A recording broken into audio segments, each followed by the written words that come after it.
था। वह गांव चारों तरफ हरियाली और सादगी से भरा हुआ था। उस गांव में धीरज नाम का एक किसान रहता था। उसकी पत्नी थी, उसका नाम सरिता था। उसका एक बेटा भी था जिसका नाम था अनुज। धीरज बहुत ही मेहनती और ईमानदार था। उसके पास एक छोटी सी जमीन थी जिसमें वह दिन रात मेहनत और लगन करता था। धीरज के पास ज्यादा धन दौलत नहीं थी, मगर जो भी था वही उसके लिए अनमोल था।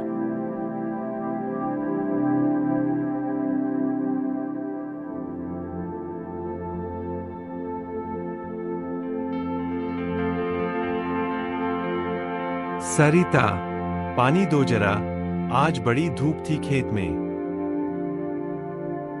ये लो जी, ठंडा पानी। बैठिए, मैं खाना परोसती हूँ। सरिता इतना कह कर खाना लेने चली जाती है। अरे सरिता, जल्दी से खाना दे दो, मुझे जल्दी जाना है।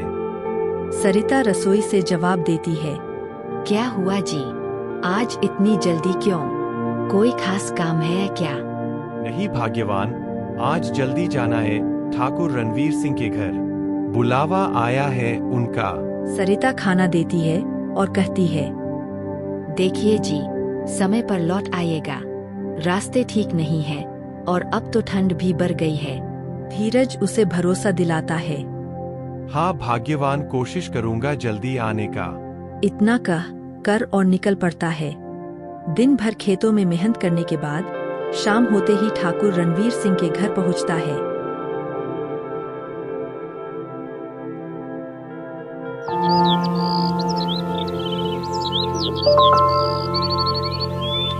आओ धीरज, बैठो। तुम्हारी ईमानदारी की बहुत चर्चा सुनी है मैंने। आपकी कृपा है मालिक, बस मेहनत करता हूँ और भगवान पर भरोसा रखता हूँ। एक अवसर देना चाहता हूँ तुम्हें। मेरी धान की बोरियां शहर पहुंचानी है। अगर तुम ये जिम्मेदारी निभा दो तो 5 बीघा पीपल वाला खेत तुम्हारे हवाले कर दूंगा, बिना किसी किराए के। मालिक, क्या सच कह रहे हैं आप? तुम जैसे लोगों पर ही भरोसा किया जा सकता है। ये तुम्हारे परिश्रम का फल है।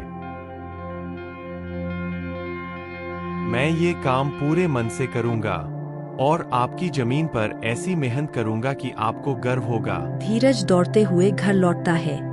चेहरा चमक रहा है, मानो उसे आसमान से कुछ मिल गया। सरिता, सुनो, ठाकुर साहब ने कहा मैं वादा करता हूँ। सरिता चौंक कर, क्या कहा आपने? मालिक ने कहा धान की बोरियां शहर पहुंचा दूं तो 5 बीघा खेत हमें मिलेगा। अब तो अनुज को पढ़ने भेज पाएंगे। अनुज झूमते हुए आया। और समोसे, याद है ना पिताजी? हाँ बेटा, अब तो मिठाई भी मिलेगी।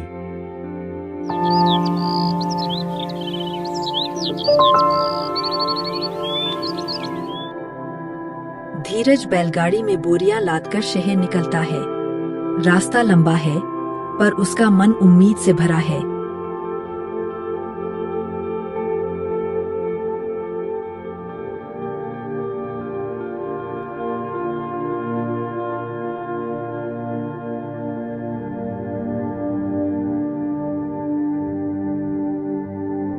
धीरज मोहन भाई के यहाँ शहर पहुँचता है। अरे धीरज, इतनी दूर से, पहले कुछ खा लो। नहीं काका, जल्दी लौटना है घर। बेटे से वादा किया है समोसे लाने का। काका, मैं जा रहा हूँ, शाम भी होने वाली है, थोड़ी देर में। मोहन भाई बोलते हैं। हाँ धीरज, पर आराम से जाना। धीरज मोहन भाई के यहाँ से चलता है। थोड़े दूर आ जाता है। रास्ते में एक पुराना किसान मिलता है। रुकिए भाई, आगे तक मुझे बिठा लेगे क्या? आ जाइए बाबा। किसान गाड़ी में बैठ जाता है। क्या बात है भाई, थकेत कैसे लग रहे हो? क्या बताऊं बाबा, बोरियों का काम पूरा हुआ, अब घर लौट रहा हूँ। क्या लेके आए थे भाई शहर? हमारे ठाकुर साहब ने अपने दोस्त को भेजी थी, धान की बोरियां लेकर आया था। चलते चलते बहुत आगे आ जाते हैं। छोटा सा बाजार आता है। किसान उतर जाता है। तभी धीरज को याद आया, अनुज ने समोसा लाने का बोला था। चलो समोसा की दुकान देख लूं। धीरज को समोसे की दुकान दिखती है। भाई 5 समोसे और थोड़ी जलेबी देना। हाँ भाई, देता हूं। लो भाई, आपके 5 समोसे और 100 ग्राम जलेबी। कितने पैसे हुए भाई? भाई 50 रुपया हो गए। धीरज पैसे देकर बाहर से निकल आता है। घर पहुंचकर धीरज समोसे अनुज को देता है।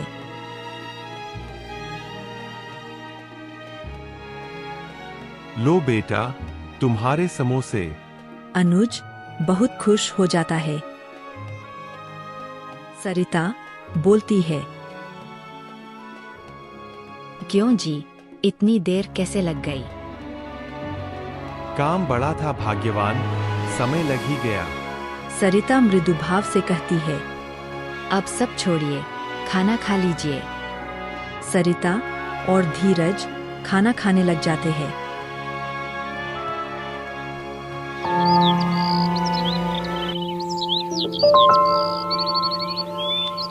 सुबह होते ही धीरज ठाकुर साहब के पास पहुंचा।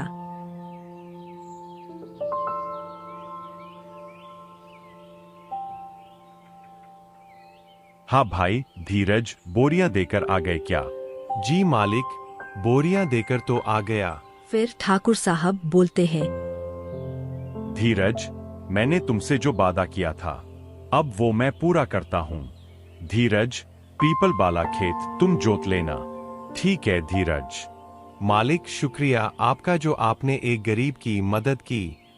धीरज ठाकुर साहब के यहाँ से घर आ जाता है। धीरज घर पहुंचकर सरिता को सारी बात बताता है।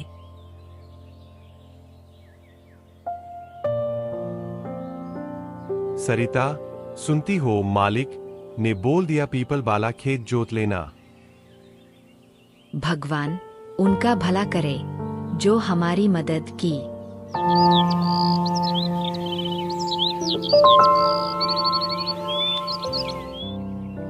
अगले दिन धीरज सुबह सुबह जल्दी उठकर खेत जाता है।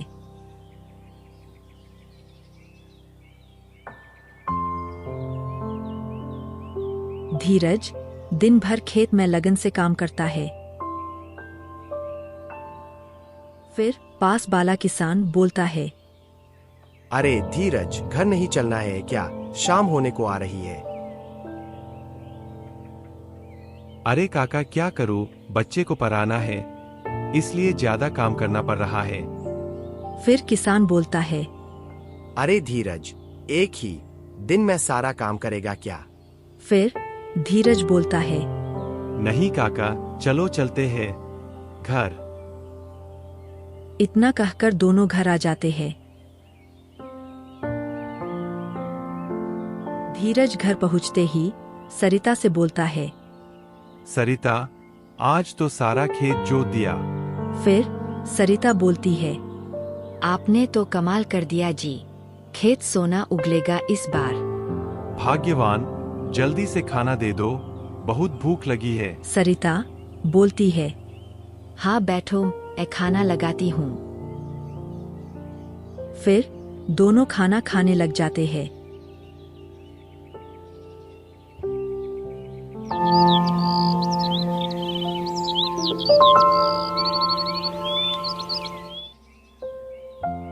अगले दिन धीरज फिर खेत जाता है।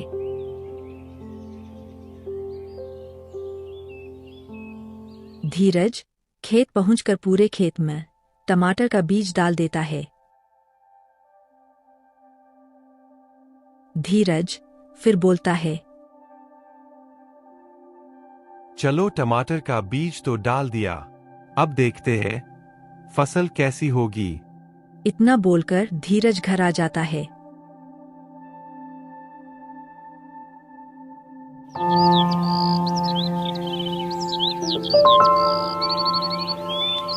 कुछ दिन बाद धीरज खेत जाता है।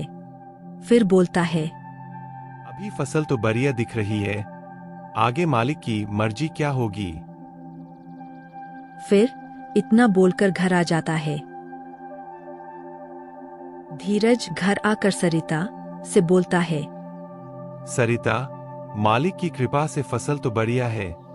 फिर सरिता बोलती है, सुनो जी, जो अपने नसीब में होगा जितना ही मिलेगा।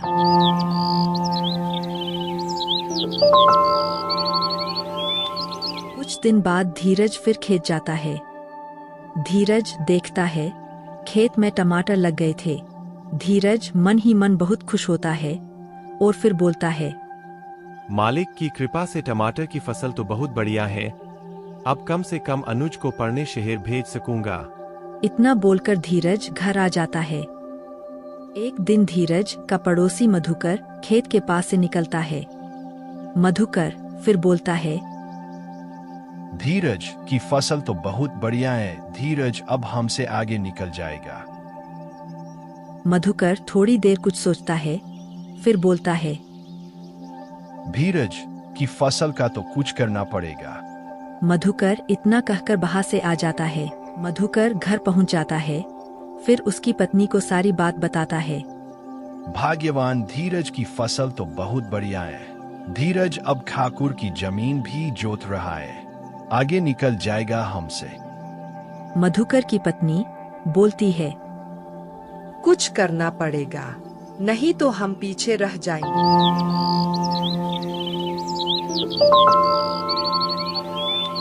गांव की रातें शांत थीं, मगर उस रात गांव की हवा में एक साजिश थी। मधुकर और उसकी पत्नी ने अंधेरे में चुपचाप जानवरों को धीरज के खेत की ओर हाथ।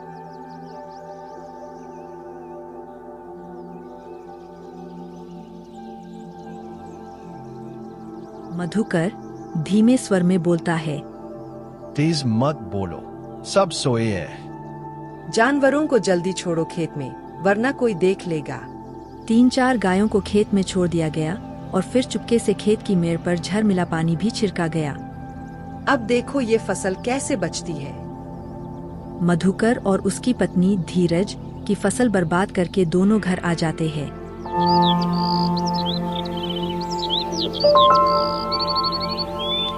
अगली सुबह धीरज और सरिता जब खेत पर पहुंचे तो उनके पाँव ठिठक गए। धीरज कांपती आवाज में बोलता है, हे भगवान, मेरी सारी फसल बर्बाद हो गई। सरिता आंखों में आंसू लिए कहती है, ये किसी की साजिश है, जानवर अपने आप नहीं आए होंगे।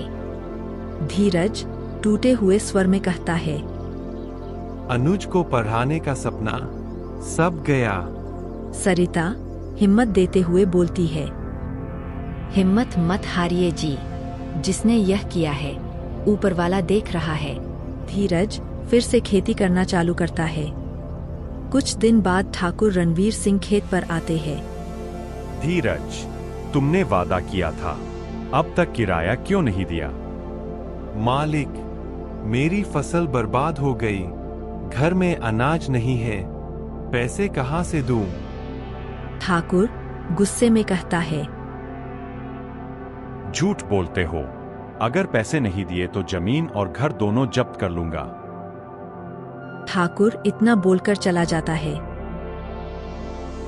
ठाकुर धीरज की जमीन और घर सब कुछ ले लेता है। धीरज, सरिता और अनुज का परिवार अब गांव से निकलकर सड़क पर आ गया था। दिन में ठंड और पेट में भूख, यही उनका जीवन बन गया।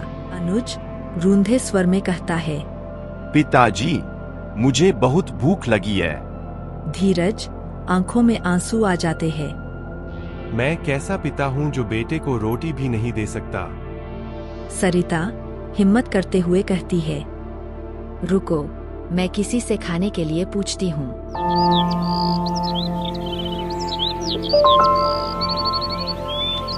सरिता विनती करती हुई कहती है, बहन कुछ खाना दे दो, मेरे बच्चे ने 2 दिन से खाना नहीं खाया है। एक महिला कठोर स्वर में बोलती है, देख बहन, खाना माना कुछ नहीं मिलेगा, हम खुद अपना गुजारा बड़ी मुश्किल से करते हैं। इतना सुनकर सरिता वहाँ से भी खाली हाथ आ जाती है। सरिता हर जगह से निराश होकर खाली हाथ लौट आती है, मगर धीरज की आंखों में अब भी उम्मीद की झलक है। धीरज कहता है, चलो मोहन भाई के पास चलते हैं। मोहन भाई का घर उनके लिए रोशनी की किरण बनता है। मोहन भाई आश्चर्य से होकर बोलते हैं, धीरज भाई, ये हाल कैसे? धीरज सब कुछ बताता है। काका कुछ मत पूछो, सब कुछ बर्बाद हो गया। मोहन भाई आंखें भरकर बोलते हैं, ठीक है धीरज, जो भी हुआ अब सब कुछ छोड़ो, मेरे घर पर रहना तुम। फिर धीरज बोलता है, काका आपका बहुत बड़ा मन है, एक वो ठाकुर को देखो जिसने मेरी जमीन ले ली। मोहन भाई धीरज को रहने घर देते हैं और बोलते हैं, धीरज सुनो, ये लो कुछ पैसे, इनसे और कुछ नया धंधा शुरू करो। सरिता आंसुओं के साथ बोलती है, आप हमारे लिए भगवान हैं।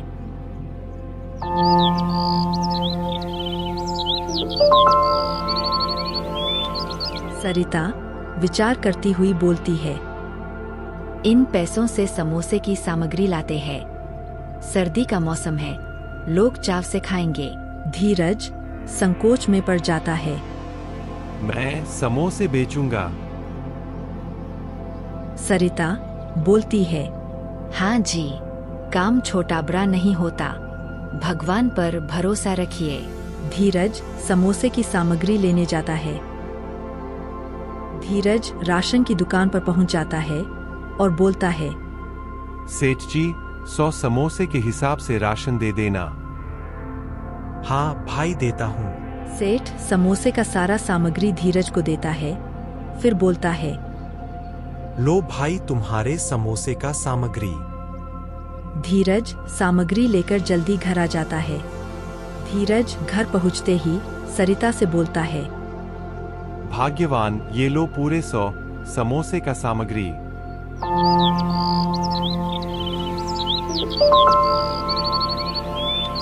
सरिता समोसे बनाना चालू कर देती है। धीरज समोसे बेचने जाता है। गरम गरम समोसे ले लो, एक बार खाओगे बार बार आओगे। धीरे धीरे लोग उनके स्वाद के दीवाने हो जाते हैं। लो भाई, समोसे बड़े स्वादिष्ट है, मजा आ गया भाई।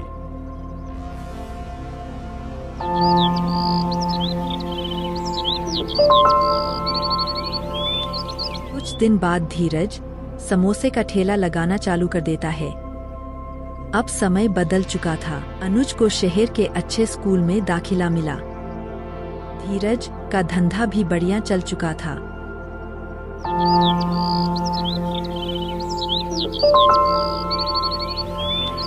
समय बीतता गया। एक दिन अनुज आता है, फिर धीरज से बोलता है, पिताजी, मैं पढ़ाई में प्रथम आया हूँ। धीरज गर्व से बोलता है, मेरा बेटा अफसर बनेगा एक दिन।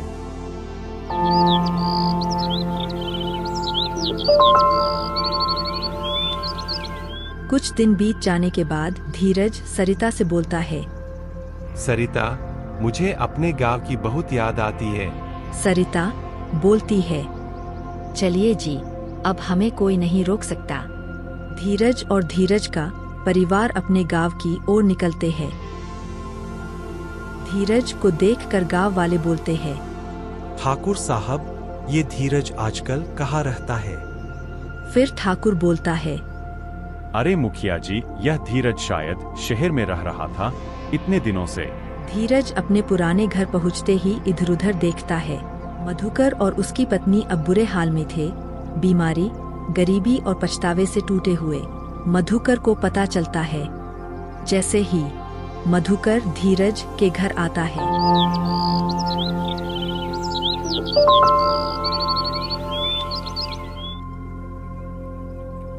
मधुकर कांपती आवाज में बोलता है, धीरज भाई, माफ कर दो, फसल मैंने ही बर्बाद की थी, आज पछता रहा हूँ। धीरज शांत भाव से बोलता है, तुम अपनी गलती मान चुके हो, अब माफी मुझसे नहीं, ऊपर वाले से मांगो, मैंने तो तुम्हें माफ कर दिया।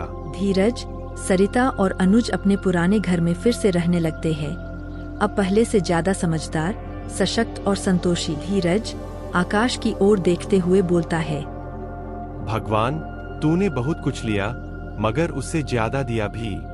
धन्यवाद। ईमानदारी, मेहनत और धैर्य का फल देर से सही पर अवश्य मिलता है। जीवन में चाहे कितनी भी ठोकरें क्यों न आए, अगर आत्मा सच्ची हो तो जीत निश्चित है।